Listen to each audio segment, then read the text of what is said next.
got something pretty cool for you today. We're actually going to be using some ingredients from in the garden to make an Australian sourdough. Yes, we're going to bake it here, we're going to show you how, and we're going to get right into it. So what are you doing? Eating apples. Eating apple. Nice and healthy food. Okay, so hang around for the video and we'll show you how it's done. So what are we going to need? Well, I've just been out on the veranda and to the veranda garden. I've picked up some garlic chives and a little bit of parsley there, curly leaf parsley. And we've also got our organic self-raising flour that we bought from Coles. And now this is optional. Can you pass me the baking powder over there, Karin, please? Oh. Behind the bowl. We'll show the people that. Now this helps it raise a little bit, and it's a bit of a bushy trick. And some of the people that cook sourdoughs, they use this instead of baker's yeast. Helps raise the dough. Now I like to use a little bit of it, not too much. So, you know, just a small loaf we'd use about, just about a tablespoon. I just sort of sprinkle it in and mix it through so it looks like it's mixed right through. And the thing is, the flavour of the sourdough is quite nice. Well, it's not actually a sourdough, it's actually a damper. And it's quite nice just on its own, but I like to add just a little bit of herbs through it, and it just gives it that little bit of extra flavour. And it's really, really yummy to use. So about, depends on how big the loaf you want to make, but I usually use about a quarter of a bag, quarter of a kilo to make my loaf up. And because, you know, we don't eat it all. If we do it all, we've got to freeze it. So it just depends on how big your family is, everything. We get the baking soda. Now, dampers, you know, like originally a bush bread that was baked in the ground by the Australians when they first come in. And, you know, they never really followed exact recipes. It was more just a meal that they could make, that they could, you know, wrap up in their saddlebags to take with them as they were travelling around, because a lot of them were camping outside and different things. And so, you know, we got the luxury of indoors today. So, just going to mix it all up now. You want to get your hands in there and mix it up a bit? Yeah. Yeah? Mix it up. It's soft. It's soft, yeah. Wait till we put the water in there, it's going to go all gooey though. So we don't have any sugar, but we're going to actually use some honey. Now, I haven't done this before with honey, so let's see how it goes when we go to mix it up. But I'm going to put a nice big spoonful here and mix it in.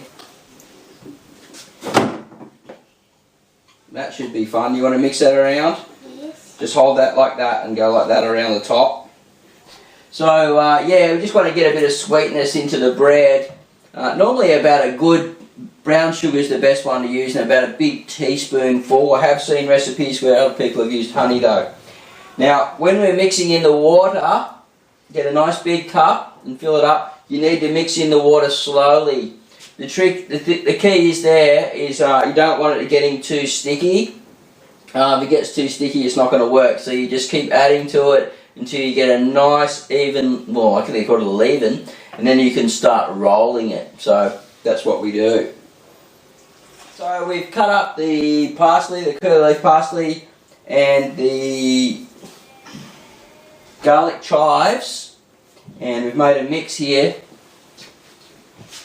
And it's not too gluggy, just added the water slowly as we mentioned before, and just going to mix it through. I don't want Karin getting her hands in here because it's a bit gooey. And, you know, if it does get a little bit wet, you can just add a little bit more flour. That's what I'm going to do here, because it's just a little bit too moist. Maybe went overboard just a little bit. And then hand mix it up again. Starting to feel a lot better now. So we're pretty happy with it overall. Starting to get that nice textured feeling. And once it gets that where you feel like you can roll it, and you can start to roll it, then it's ready to go onto the board where you've already put the flour on the board and you start rolling it up. Now, we've been getting some inspiration from some magazines here. Coles magazine, it's a good one, it's got some good under $10 cheap meals that we can make. We did get the inspiration from there, but we will be making some prawn pizza. We got the idea of the prawn pizza from there as well. So, you know, we're right into eating as fresh food as we can and making as much food as we can with the time that we've got limited also. So, yeah, I'm going to roll it. I'm going to put it in the oven. And just when you do roll it, you've got to sort of roll it flat and then just keep doing the laps over. It's going to be very hard for me to show you how to do that. But you need to really roll it for quite some time. We're having a bit of trouble here with the camera and stuff, getting this in here. So Karin and me were cracking up. You can probably only see her arm here. But we're getting it nice and flat now. You can see that there, so I flatten it right out. It's at a really good level. Roll it over and then get that flour that's on the board onto the mix. Now you can see the herbs through it, and what I'm doing is I'm just then rolling it halfway and then flattening it out again. Then come back, roll it back from the center, so bring it back, flip it the other way again, and just keep rolling it and flattening it out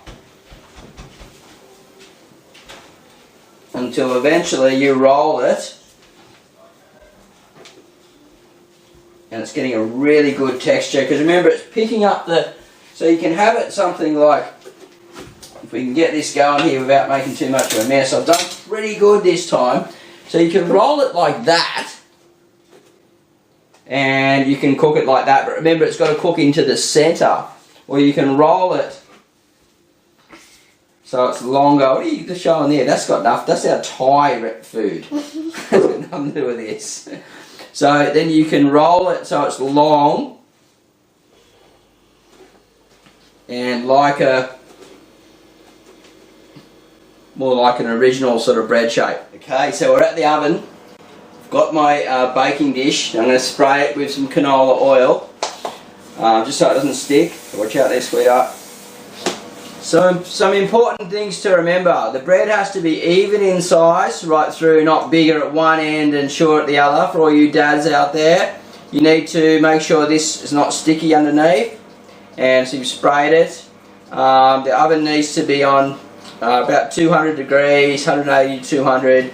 And when the bread's cooking, it needs to always cook longer than expected. So if it looks like it's nearly cooked, then you need to cook it about another, say another probably third of what you would think, because it means that in the center it's only it's probably still not cooking yet. So we're going to shove it in the oven now.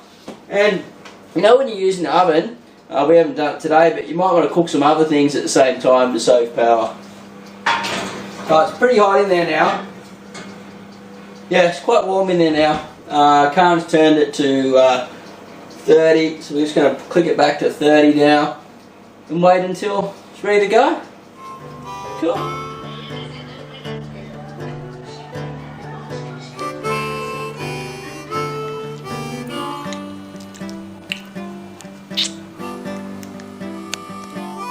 Hey, this is Marty Ware from Marty's Garden. I hope you enjoyed that video and you got lots from it.